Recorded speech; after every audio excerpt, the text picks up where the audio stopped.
right, Steve, is it hard to believe 20 years ago you were a senior at Santa Clara? Now you have your own 1-hour documentary going into your Ring of Honor induction. Yeah, it's, I mean, time flies. You know, I still somehow feel like a young man, but there's a lot of miles, you know, back there. And but what a ride. I mean, just an amazing career for me. One scholarship offer. You know, nobody thought I'd get a chance to play in the NBA. To play as long as I did is a dream come true, and then some.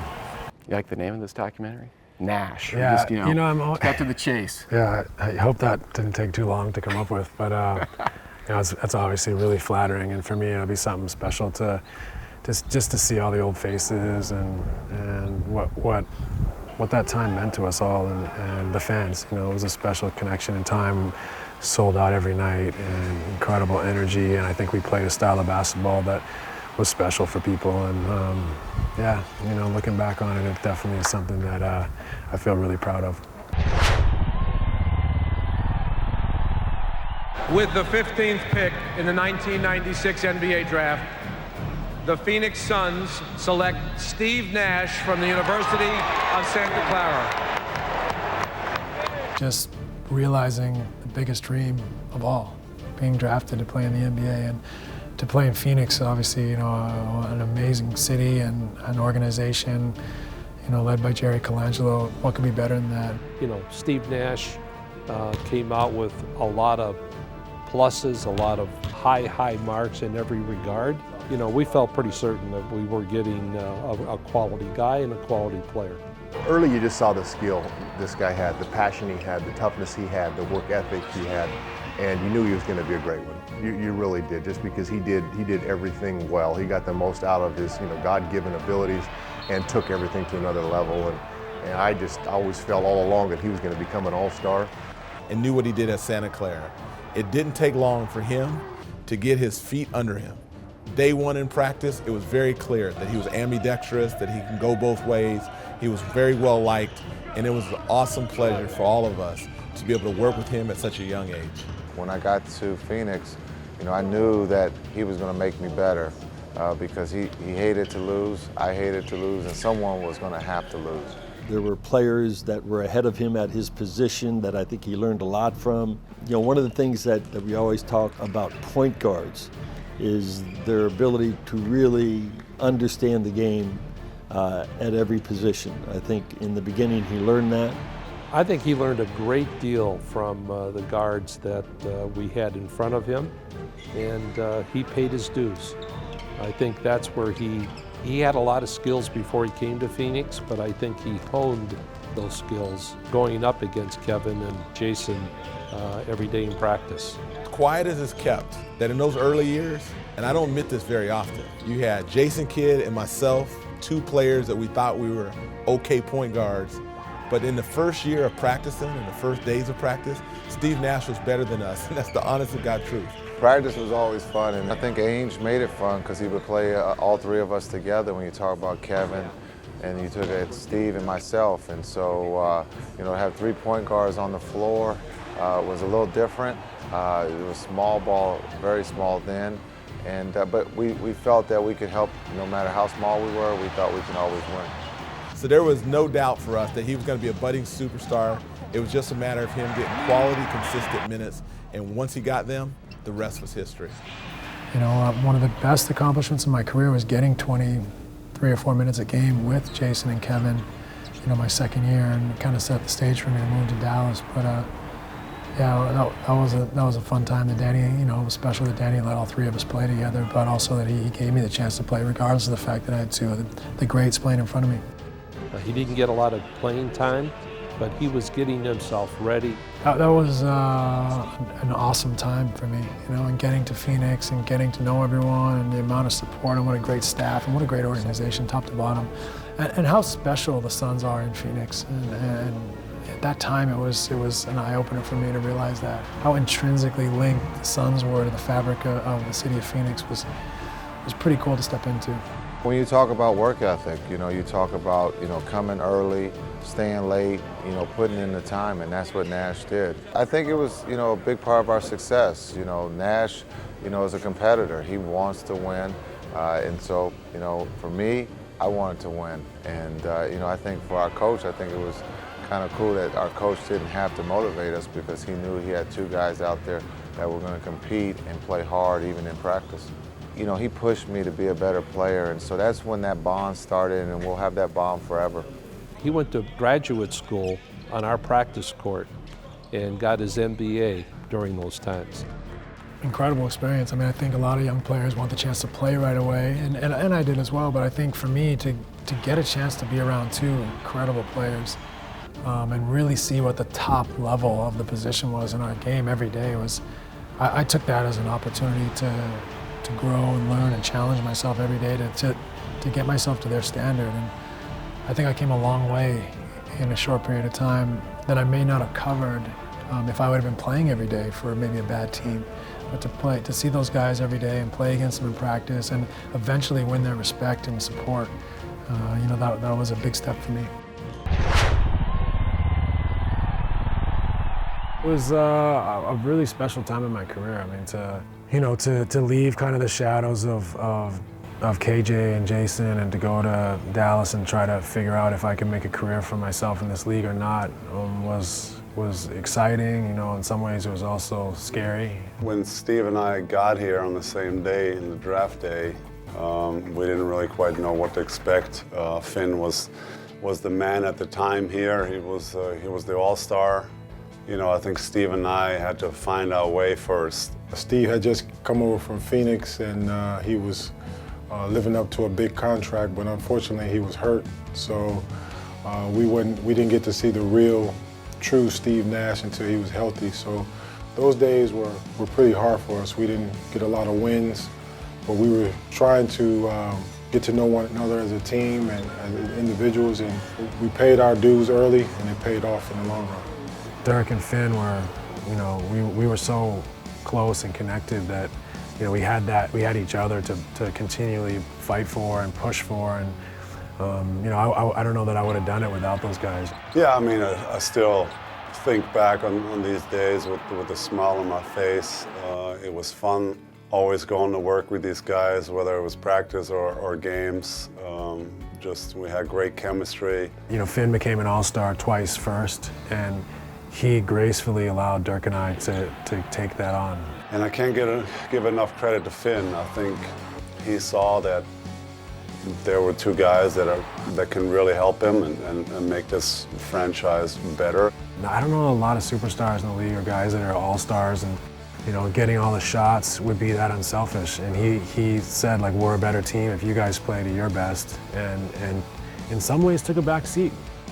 It was like a brotherhood that we had between us three, and it was tough for anyone to break that bond, and we just wanted to do whatever we needed to do to make Dallas a winner.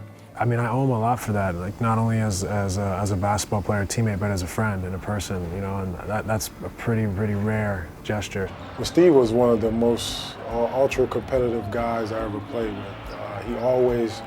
He always wanted to be the best. Honestly, I'm not just sitting here saying this. I think he was the best teammate I ever had, just because he was always so supportive. I can't remember him being down on somebody or yelling at somebody. It was always, you know, even if it was you made a mistake, he would always come over and pat your back and say, hey, next time just do this and this. He was always so positive. But his mindset was always to be a facilitator. Get all the teammates involved, get everyone easy shots. That's just his mindset, that's just his personality. And that's what makes him one of the best point guards to ever play this game. Those guys obviously will be my friends for life and mean a lot to me. And those years with them were really special because we all grew up together and became, you know, real NBA players and all-stars. I think Steve, Mike, and I, we all thought we were going to finish our careers together. We're going to play till we're in 30s together and hopefully have a great run in Dallas. And then boom, you wake up one day and Steve was gone. I felt that we were just on the cusp of being a championship caliber team. And to see one of our key cogs leave and go elsewhere, it was a tough day for us. Coming up on Nash13, powered by APS, it's 7 Seconds or Less, starring Steve Nash and directed by Mike D'Antoni.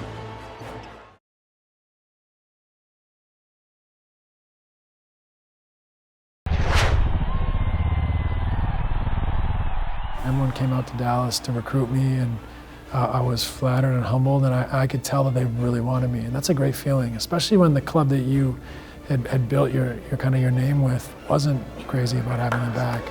And really took the Phoenix Suns in my first year, fortunately, from a 29-win team to a 62-win team, and really ushered in an era of Phoenix Suns basketball that was just great to watch, and somebody that I think our fans are really proud of.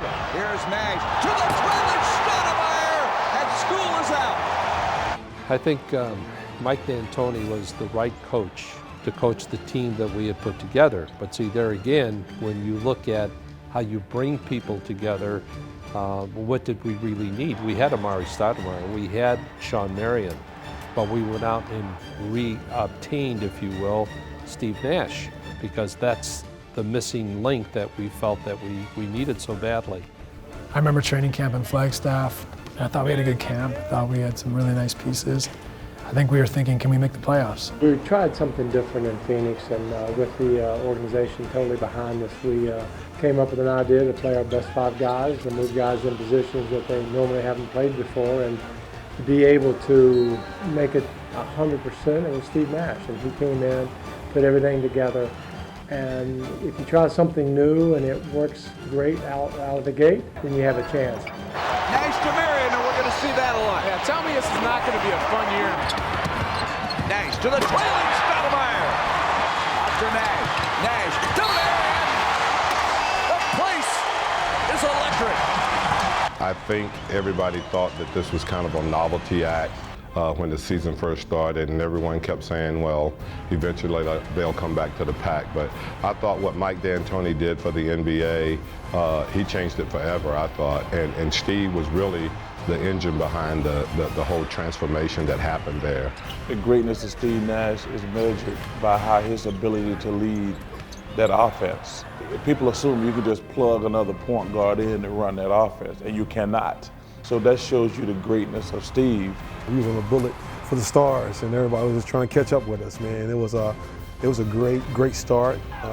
We went on to have the best record of the franchise that year. That helped us get out of the gate because it was we were playing different than the league, and we had to have a good start to keep players confident, to get people off our backs. But to be 31-4, like we said, is incredible.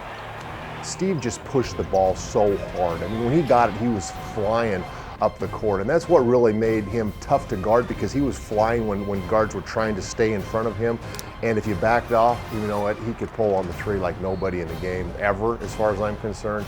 And because you had to stay up tight with him when he's coming full speed, he was able to go by you, finish with some left and with some right, but mostly have that big guy come help, and then he was just, dishing easy dimes.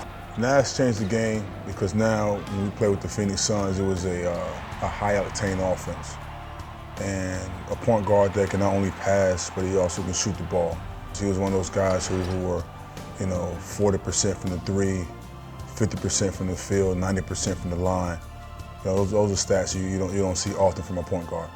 Nash on the drive. Nash has the shot. Good, and he's fouled. Oh, wow! They definitely revolutionized the game in that sense that it's all about the 3-ball. And even in transition, the corner guys run straight to the 3. Steve pass it up and shoot quick, and they definitely were fun to watch. Steve had a huge effect, not just on Phoenix, but the entire game of basketball. The game was played at a much faster pace, shooting a lot more threes, and I think it all started with Steve's Suns. Steve was so great at being the floor general of this team, and he got everybody involved in the offense, and we were truly a fun team to watch. We just blew the doors off people almost every night, and it was an amazing season, to be completely sort of unheralded, to not only win as many games as we did, but to win with the style and the fashion we did. Everyone took note, and it was fun. Just to see him take care of the guys. He knew when to get Amari the ball. He knew when to get Sean Marion the ball, or get a shooter a shot.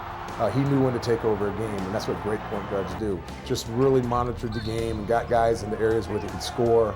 And it was just a maestro on the floor, and you learn so much just from watching him. And as you said, it kind of reinvented the game. That whole team, led by Steve Nash, reinvented the NBA as far as up pace, scoring, spacing. He was just the epitome of the prototype point guard, and also changed, I think, with Mike D'Antoni and the offense of 7 seconds or less. It was perfect for him. Probably one of the most fun players that I've ever watched. Alley-oop, Nash to Marion, wham, bam, slam.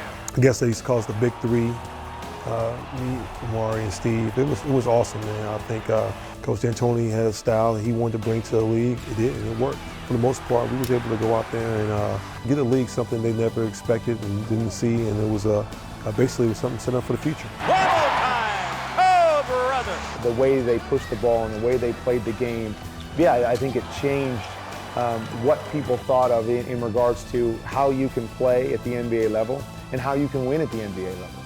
The style of play, what Coach D'Antoni did, the transition, having Steve as a point guard, as a guy out there as a catalyst for running it, really transformed how the league's played. And now everyone's playing that way. I think you see more small ball now than you ever did in the NBA right now, and it's probably because we started it. They created a new era in basketball because of the simple fact that they were going up and down the court at a faster pace than the average NBA teams were doing it. For them, I think it worked well because Steve was always a guy that could weave his way through the defense, and at the same time, if he wasn't shooting it, he was finding open teammates out there because he always created a double team. I mean, whenever you win, really doesn't matter how you do it. Fans are going to come out, and it's fun to watch. But definitely the style that they played, and with him kind of running the point and doing everything, being in charge, being the general out there, and playing some fast-paced offense and bringing some energy. Back here to Phoenix, it was a lot of fun to watch. That was fun basketball. Coach D'Antoni and his up-tempo style, who better to run the show than Steve Nash? The unstoppable pick and roll with Amari Stoudemire, the three-point shots galore. Steve Nash, the amazing shooting mastery that he had. As a big man, teaming up with Nash was always it was so much fun. Two-time with the type player where, passes coming from every angle. You never know when the ball's going to come your way.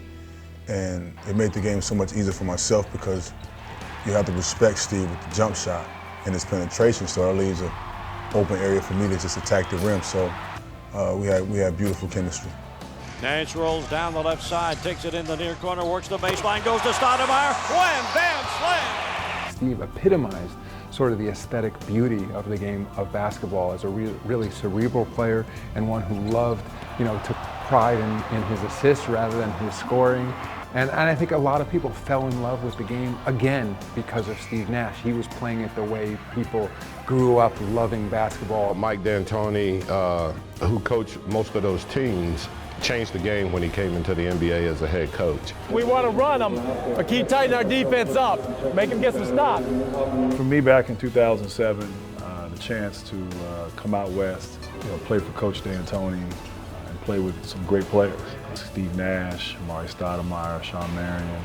The team I felt like they were close. They were close to knocking on the door for a championship. So it was, I was excited and really looking forward to playing, 7 seconds or less. We had a great run, and man, it was just, we just made basketball really, really fun to watch.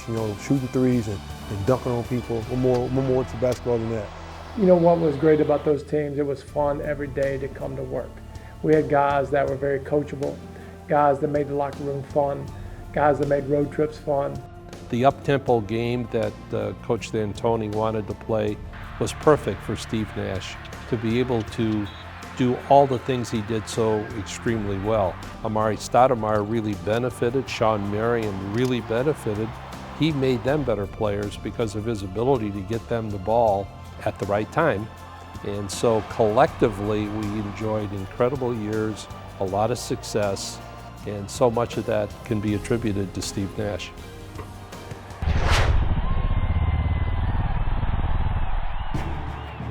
He wants a timeout. His players don't see him. Suns need a three. It's Nash going deep, and we are tied up. Steve Nash. The series when I first came back to Phoenix and we beat Dallas in the playoffs was a great series, and it meant a lot to me because originally I thought I'd be in Dallas the rest of my career, and to kind of in some ways be pushed aside. I think subconsciously that series meant something more to me. Here comes Nash, right down Main Street. We are tied. Steve Nash has rescued the Suns. So to come out on top the way we did and for it to be such an exciting series was special for me. Hello Western Conference Finals for the Phoenix Suns. First time since 1993. Coming up on Nash 13, powered by APS, Steve Nash is a man of the people as he impacts the community.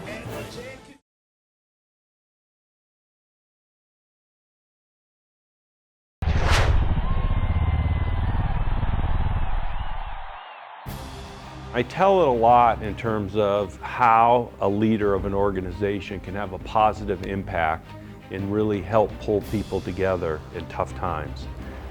And that is back when we were playing the Los Angeles Lakers in the playoffs. We were down 2-1 in the series, and we went to Los Angeles and basically had the game won, and then lost at the last second. It's grabbed by Kobe Bryant, 3 seconds, 2 seconds. Here's Bryant's shot. Good. Man, I think I coughed it up a couple times late in the game, and I think Kobe had a big shot if I got my series right. So I felt horrible. Afterwards, in the locker room, we're down 3-1. A lot of the players were complaining about things, and everyone had their heads down and was very, very upset about the loss. And of course, you don't come back from 3-1 in a playoff series very often, if ever. I still felt really confident. I thought we had a great team. I thought we were a better team, and we just had to hang in there. And I remember Steve just stood up and said, listen guys, 5 minutes from now, get all your frustrations and all your anger out of the way, because in 5 minutes from now, I don't want to hear one thing about this game. We're a better team than these guys. We're going to go beat them 1 game at a time and win the next 3 games and win this series. And we played 3 good games like we knew we could. We lost Raja when he clotheslined Kobe. Raja Bell has been flagged with the foul, and I believe a flagrant on Kobe. Grabbed him by the neck and threw him down. So we lost him in Game 6 in LA, which was a tough one because they could have closed us out. But we had a great team performance. And I remember I was in the locker room thinking to myself, yeah, right. And sure enough, we did. Thomas measures a 3, count it! When we beat the Lakers in Game 6 when Raja was suspended, and him sitting on top of the stairs at the plane, like jumping up and down when the bus came. He went and watched it, I think, at a Mexican restaurant in Beverly Hills by the hotel. And so I remember things like that, And then came back and won at home in Game 7. And it was a great feeling. Suns right now are putting the hammer down. And the reason we did that is because of his leadership and his ability to stay calm and cool and positive in face of adversity. And the other players within the team felt and believed that because he did. And to me, that was just a great moment of leadership. Especially when you're done playing, the playoffs always, you look back and it means so much more. And anytime you win a series, it's special in the NBA because it's so competitive. And to beat the Lakers and when we were down 3-1 is definitely a highlight for me. 16 calls today, officer. Well, Steve was our spokesman for a 5-year period to help us promote awareness on renewable energy and energy efficiency. Steve helped usher in that. And when you're trying to convey a message to both your customer base and employee base, you have to do it on a broad scale. And it's one thing messaging from me and other executives, but when you get a corporate spokesperson with the integrity and the stature that Steve had, it really helped deliver the message. Well, APS was great. It was an awesome partnership. I think, I was always, trying to spread the word about being environmentally concerned or conscious of the impact we're having on the planet. And APS was an incredible partner in allowing me to make that message heard in the Valley. Steve came across as genuine, and it resonated with everybody. He's had success in other areas other than basketball, and I guess one I would point to is philanthropy, in terms where he's really made a difference, especially in the Phoenix community and some of the projects he was involved in. I think if you know Steve, he's one of those guys that he likes to do a lot in the community. He would like to not have any of it publicized. So a lot of the things that he does you would not hear about it on TV or through social media or anything like that, because that's not who he is. He's just a wonderful guy, and I think that what was so special about Steve, and continues to be, is there were never headlines around the community events he was doing. It was done quietly.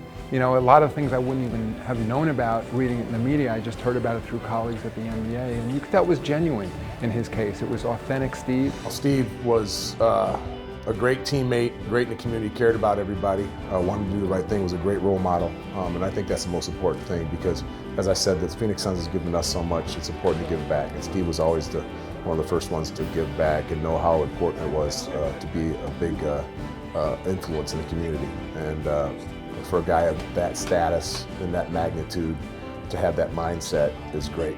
That to me is what pro sports is all about. I've always believed that, you know, to have the platform of being a professional athlete, it's really all about what you can do in your short time that you have it to impact the people around you. And yes, we get a chance to do that with our play, but I think more importantly, you get a chance to do that off the court. And Steve was one of those guys that embraced that. He recognized that he was in a privileged position, that he could impact kids especially, that he could talk about fitness, he could talk about teamwork, he could talk about the love of the game, and I think that's what continues to make him so special. For he embodies everything that you dream about as a kid.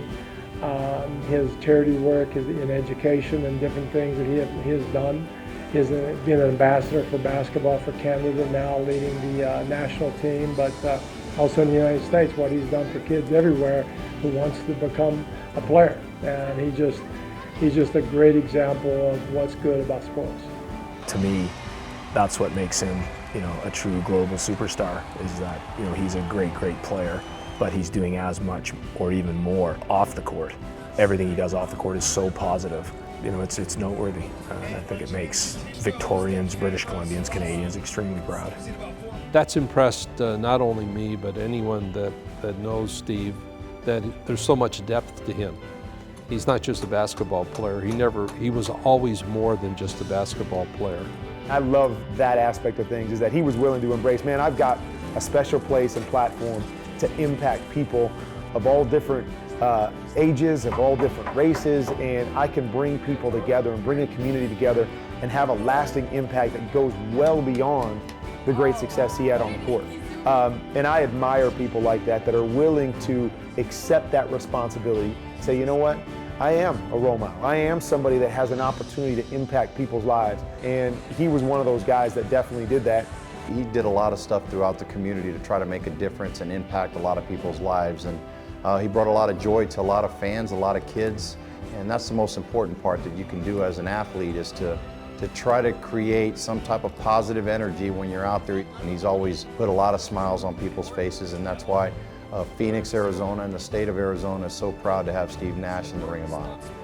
Steve's helped, I think, elevate the entire image of Phoenix and the state of Arizona in the minds of Arizonans. He's just been such a positive, energetic face of the Suns, but the face of Arizona. For a lot of years around the country, I mean, you don't go anywhere where people don't remember that Steve had a fantastic 10 years with the Phoenix Suns. It's pretty amazing what he accomplished in the game, but his image in the community is just fantastic. Coming up on Nash 13, powered by APS, we hear from Steve and his teammates with the Suns.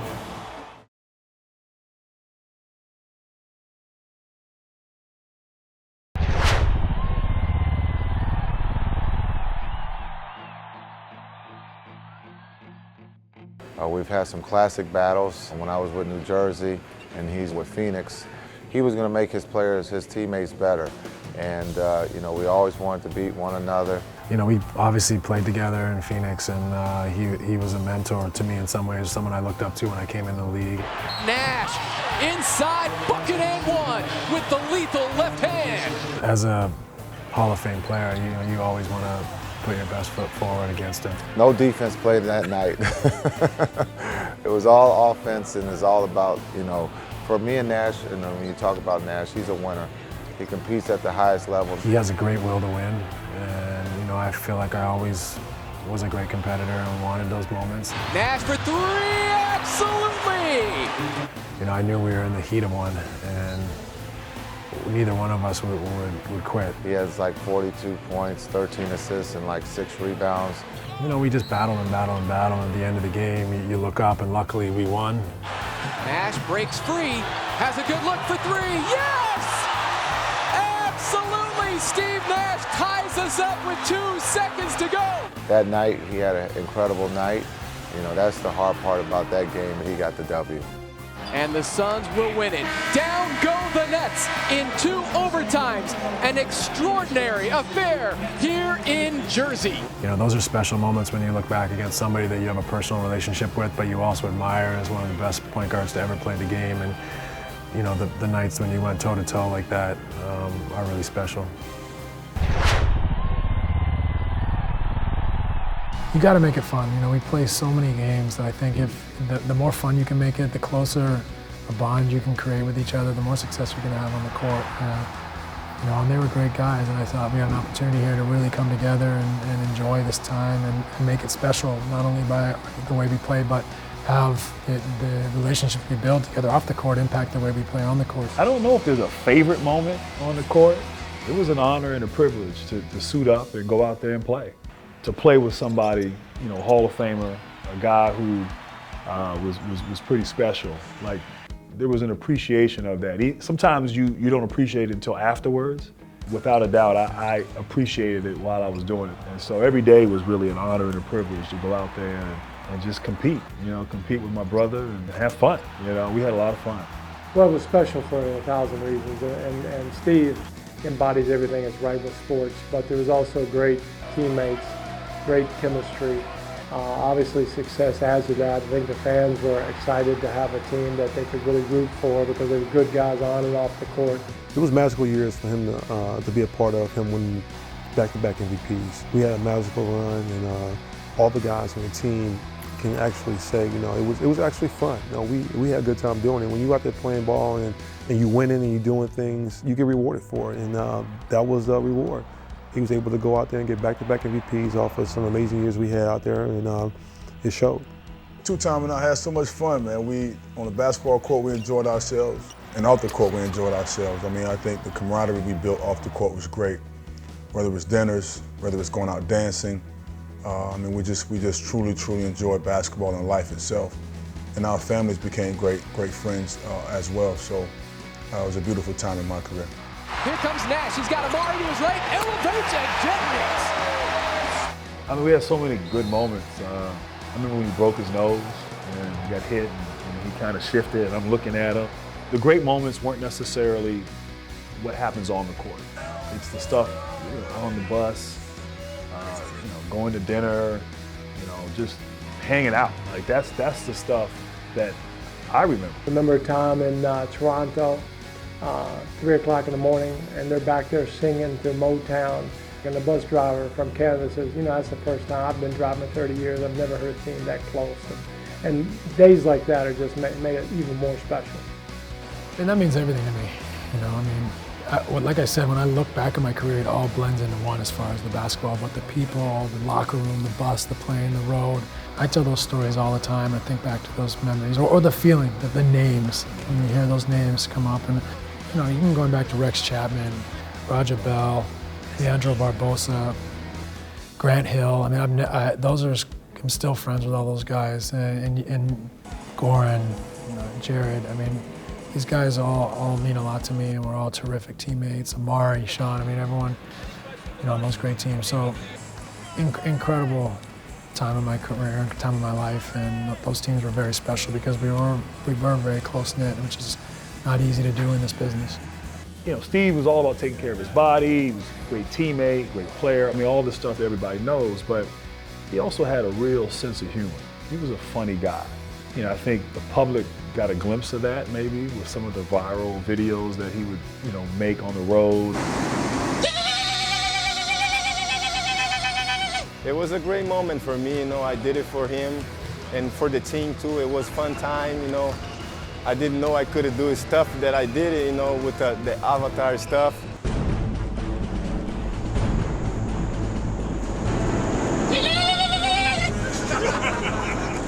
He was funny, he was silly. and he didn't take himself too serious. You know, he wasn't, you know, self-absorbed. There's this ultimate competitor, clutch, you know, do anything to win, but then also kind of balancing it with, you know, this sense of humor, which was, it was refreshing. It was fun to be around. All night long. All night. All night. All night long. All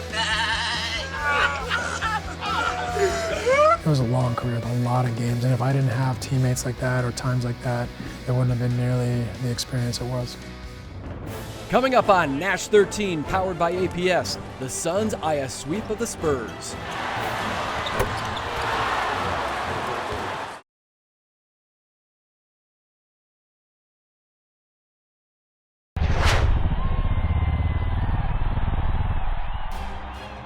You know, the 2009-2010 season was a very interesting season because, you know, everyone had picked us to be in the middle of the pack.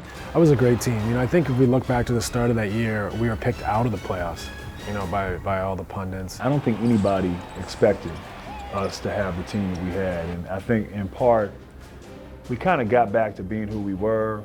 We thought we were better than that. I think they thought, you know, our time had come and gone.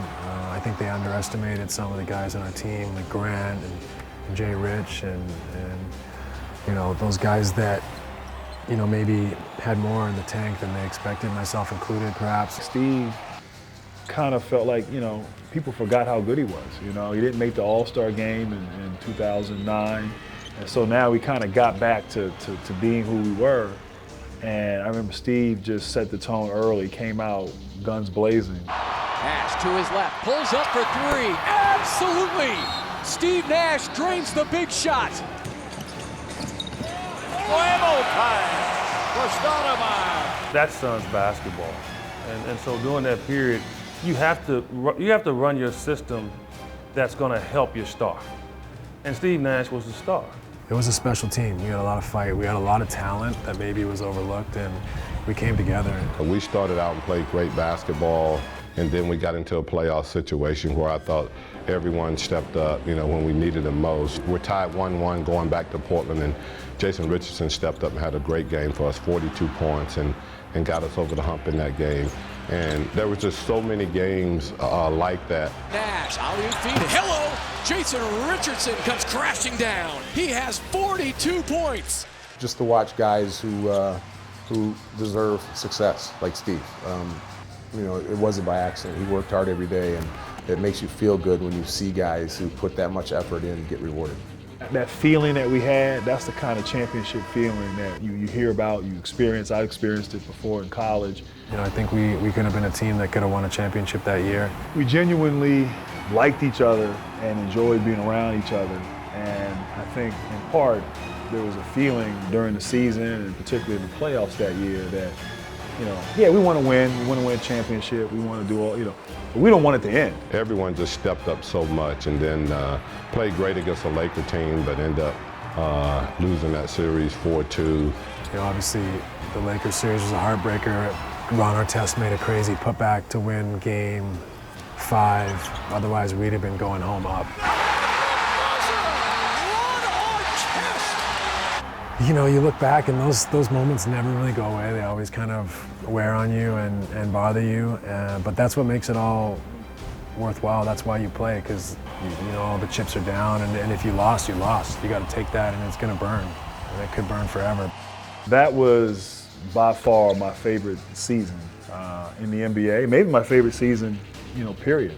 That's what makes it special, and I'm extremely proud to be a part of that team and to see the fight and spirit and the way we came together and played for one another.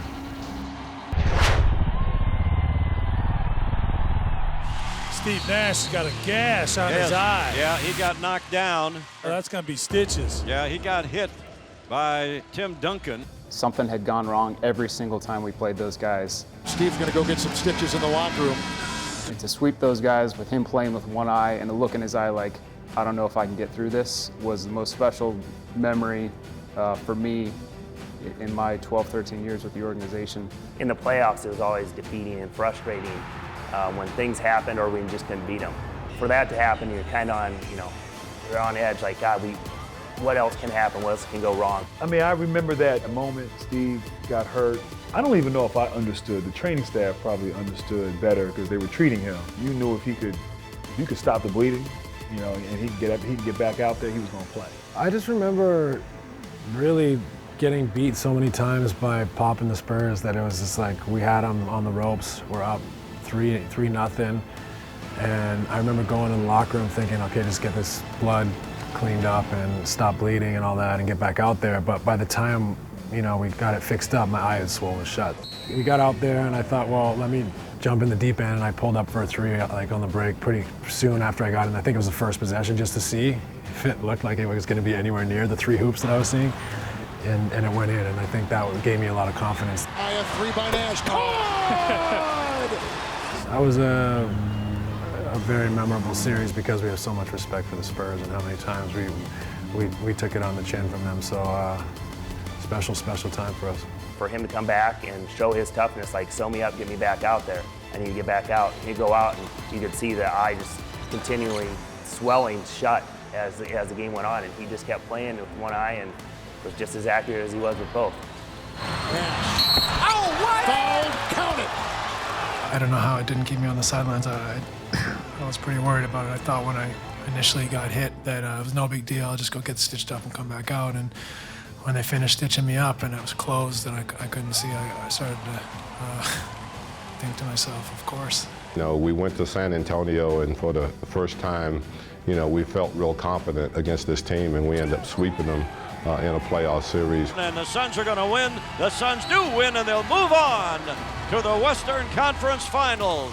On Steve Nash's fourth quarter performance, coming back from the 6 stitches, and anything you're willing to share about when you guys kind of we've given him a lot more stitches than that, and he's come back. That's why this is real sweet. You know, he's been waiting to get this done, and I couldn't be happier for a class guy. I hate him, but he's classy.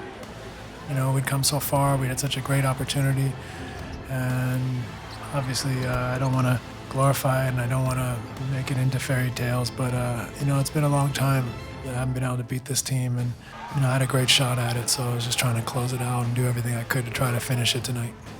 Steve, when we closed out that series, he got emotional. I mean, he was, you know, he was very vulnerable at that point. I couldn't hold back, you know. I had so many battles with the Spurs. Walking into that locker room in San Antonio was the best feeling I've ever had, and to see the tears coming down his face was truly the best feeling as a Suns employee I've ever had. So to be able to beat them convincingly like that, you know, it meant a lot to me. It kind of, in some ways, was cathartic for all the pain that I'd suffered at their expense, and it all came flying out of me in the locker room. And to finally beat them and to sweep them on their court during this magical ride.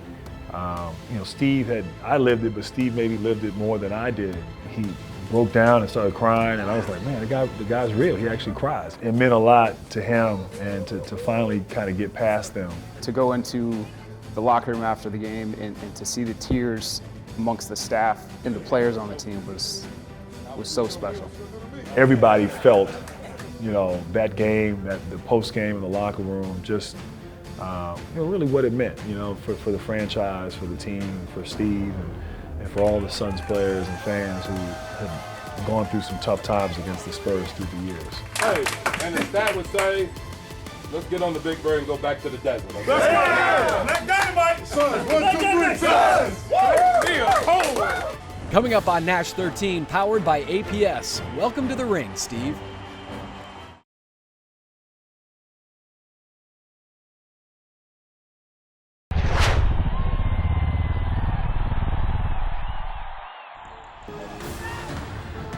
Nash looks up the shot clock. Needs to make something happen. Left-handed running hook. Oh, brilliant by Steve Nash. When you talk about great players, as far as little guys, you know, I look at Isaiah Thomas, Allen Iverson, and Steve Nash. That's a great conversation to have. Who is the greatest little guy to play the game? He may be, and if we ever debate this somewhere, and I know somebody will, go down in history as probably the greatest ball handling point guard ever. Sitting there with my son courtside, seeing him doing his ball between the legs, dropping down, knocking down three-point shots, shooting 90+% from the free throw line. And I think when you're watching greatness, sometimes you don't always appreciate it. All those great memories, you know, something that I always cherish, you know, because you're watching one of the greatest to ever do it up close and personal. We got that treat for many, many years, and that's something that I always think about. So congratulations, 2004, 2005, NBA MVP, Steve Nash. When he won the first one, it wasn't a shock because of how the Suns jumped and how well he played. When he won that, you know, it was no surprise. But then to come back the next year and get it again, I mean, that's what blew me out the water. And I felt that put Steve Nash obviously on the map. It made him a first ballot Hall of Famer. Steve was a great player prior to his MVP, awards, and had a great career. Was an all-star, but to take his game to another level, in his late 20s, early 30s, was unheard of. And for a guy to, sort of very me-first, selfish, outscore you kind of environment at that time, to win that award and to be recognized for his unselfishness, I think it captivated everybody. The great years he had here, he was the best magician in the league. I used to contend that if the rules allowed every other point guard in the league, they didn't have to dribble, they could just run anywhere they wanted with the ball and pass whenever they wanted. But Steve had to dribble, he would still be the best guard in the league. So I think the 2 years that he was MVP in the league, he played the position, the point guard position, as well as anybody's ever played it. Look at the way players play now. The great guards, the dominant players, the most important players are those guards that can attack and create. Steve had a huge impact on the NBA. Like I said, he changed the game the way the point guard position was played. I always just like the way he balanced passing and shooting as a point guard. You got to be able to do both, kind of feel out, when to look for your own shot, when to get other people involved, and he was a master at that. Him and Magic Johnson, they're the two best in my opinion because they were so different. Magic added a little bit of flair and a little bit of showtime to the point guard position, and then Steve Nash, just an amazing court awareness. And as a fan of the game, man, I don't know if there's been anybody any craftier or any slicker than him.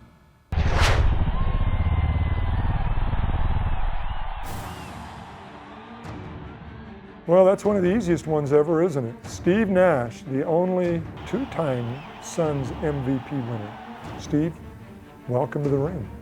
Well, he's right up there. I mean, two-time MVP. I had the opportunity to play with one of the greatest Suns ever, I think Charles Barkley. Steve's right up there with him.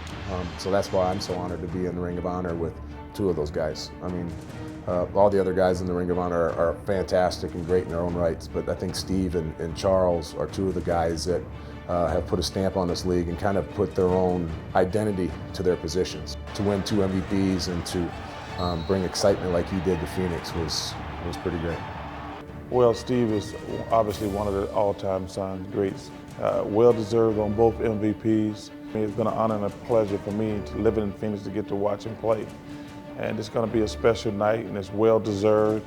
I can't wait to share it with him. It has to be right at the top. I'm sure, there's Charles Barkley, there's other guys that you can make an argument, but you can't argue that he doesn't belong there in that group. Number one, I mean, there's no question. I was lucky enough to be the assistant when we drafted him.